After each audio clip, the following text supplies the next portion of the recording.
Our next guest is a self-made billionaire who started Spanx with just $5,000 that she made by selling fax machines door to door. She is a self-starter. She's amazing. Sara Blakely is here with us this morning. And of course, she has now branched out from shapewear and clothing. She's got a new venture. It's a sneaker heel hybrid shoe that's called Sneex. It retails for somewhere between $395 and $595 a pair. This is not cheap. But a lot of people think it's essential. Sara, thank you for joining us this morning. It is great to see you. It's great to see you guys. I mean, you are the woman who made all of our butts look better, and we were so appreciative. And now you've come along with this heel that makes your leg look longer, but it doesn't crush your toes. It doesn't kill your feet. Right. And I had stopped wearing heels except for like 5 minutes here or there. Same. These are great.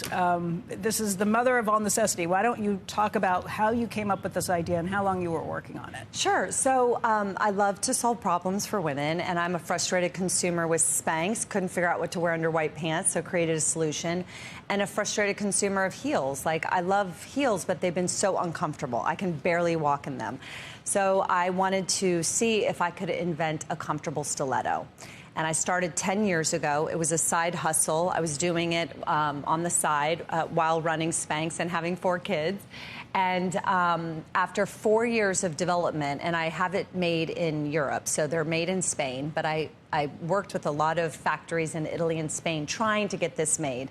Tons of resistance, very similar to my experience with Spanx 25 years ago. Yeah, and let's go back to Spanx and just talk about that, because when you came up with this, you had to go from factory to factory where they were making pantyhose, and men had been making this the same way for decades and decades and decades. Forever. And they all looked at you and thought, what's wrong with you? We do it the old way. Yeah.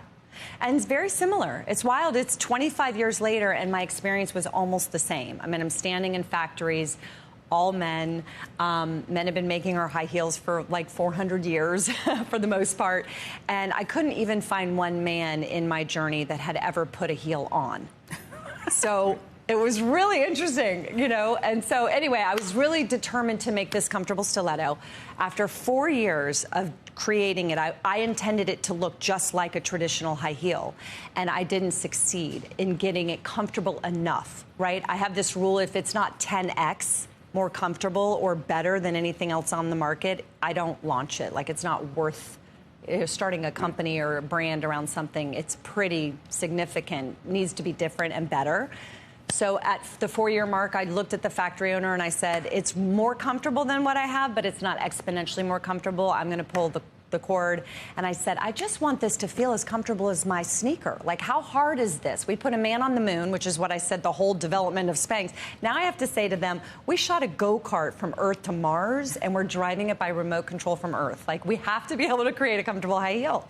And then I pivoted, and I went home and I cut my sneaker in half and attached it to the back of my stiletto and just started playing with that concept of, can I make this look, you know, beautiful? Can I make this design collaboration between the two types of shoes work? Can we show them off? Yes. Yeah. Both of you have them on. We both have them on. And I should say, I have a whole bunch of friends who you know, actually, who wear these and own them. They wear them with pantsuits, they wear them with dresses, they wear them with jeans. They really are comfortable. I'll tell you, Becky has them on, too. These things. I literally can run it. One of the things, though, that I'm fascinated by is the design choice, because you're right.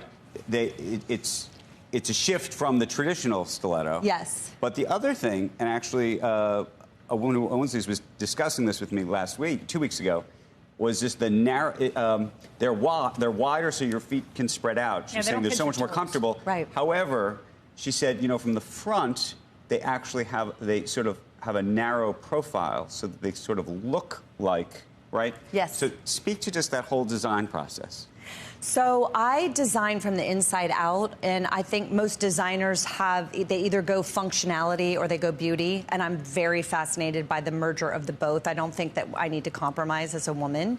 And so when I was developing this, I recognized 3 main pain points that women have in our traditional high heels: the toe box squeezing our toes, the weight on our ball of our foot. Traditional high heels for hundreds of years, 80% of the weight is on the ball of our foot and 20% is on the heel. Well, that is really uncomfortable, right? So I wanted to fix the ball of the foot pressure. And the third was I wanted to fill the whole shoe, to fill the gap that is bridged in a heel between the heel and the ball of the foot for the woman. So it's more stable and she feels more supported in her whole foot. So it really is fascinating. You put this 3-inch stiletto on and it's a feeling that you can't describe because... No. I've my entire life, I can't believe you walk around in those things. And the holy grail would be, like men, we have these now. We have like sneakers that are kind of like this. So we did it from... This is the female equivalent. Yeah, this is a female equivalent depth that I didn't think could be done because of that stiletto. And I still can't imagine... I don't know what the point is. I'm not joking. I can actually... Well, the point is it makes your legs look longer and makes you taller. I guess so, but it's just not a way. It's you would never design a shoe like that with that heel if it was... Form follows function. Mies van der Rohe would never design a pump. It's just... Right. Well, the fashion industry for a very long time has cared a lot about how we look and not as much about how we feel. Like they even gave us a tagline. Like my grandmother told my mother, who then told me, beauty is pain.